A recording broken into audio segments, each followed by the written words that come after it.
मध्य प्रदेश राज्य अधिवक्ता परिषद चुनाव जैसे जैसे नजदीक आ रहा है, प्रत्याशियों ने वोटरों को लुभाने के लिए जोरदार कैंपेन छेड़ दिया है। अधिवक्ताओं ने बेहतर सुविधाओं, पारदर्शी व्यवस्था और हितों को केंद्र में रखकर उम्मीदवारों ने वादों की लंबी सूची जारी की है। मध्य प्रदेश राज्य अधिवक्ता परिषद के लिए चुनाव मैदान में उतरे कई प्रत्याशी अधिवक्ता कल्याण निधि बढ़ाने, स्वास्थ्य बीमा कवरेज में व्यापक सुधार करने, बार रूम के आधुनिकीकरण और युवा वकीलों को प्रोत्साहन योजनाएं शुरू करने का दावा कर रहे हैं।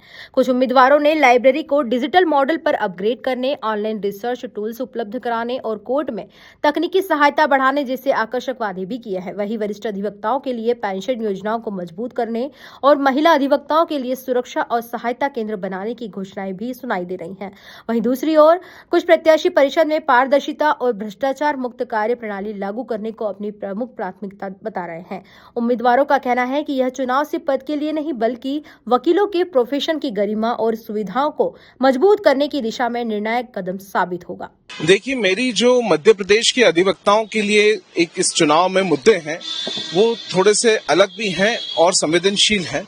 मेरी प्राथमिकता है कि मैं अगर बतौर सदस्य मध्य प्रदेश राज्य अधिवक्ता परिषद में चुनता हूं, तो मेरी प्राथमिकता है कि सभी अधिवक्ताओं के लिए प्रदेश शासन से आवासीय योजना लागू कराई जाए।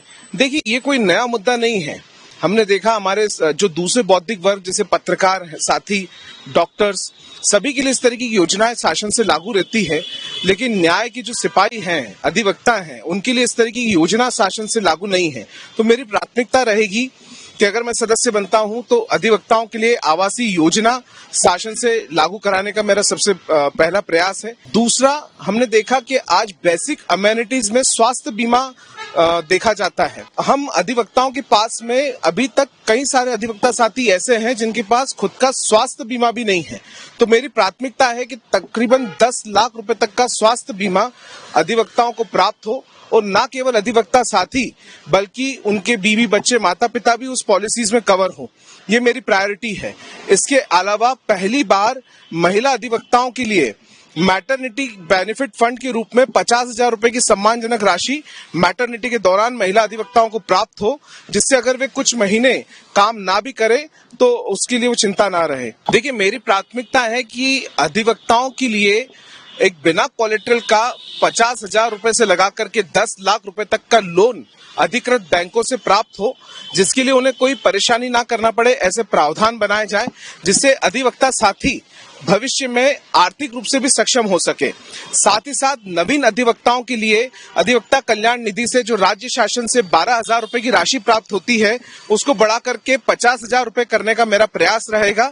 इन सब के अलावा हमने देखा कि डेथ क्लेम की राशि लगभग 3.5 लाख रुपए के आसपास अधिवक्ताओं को मिलती है। वो राशि बढ़कर के 10 लाख रुपए करने का मेरा प्रयास रहेगा और पहले 5 लाख रुपए 24 घंटे के अंतराल में अधिवक्ताओं के परिजन तक पहुंचे। इस और मेरे कदम है। मैं चाहता हूं कि प्रथम वरीयता पर मुझे जो मत है वो प्राप्त हो राज्य अधिवक्ता परिषद में, ताकि आने वाले समय में सक्रिय और सशक्त परिषद का निर्माण किया जा सके।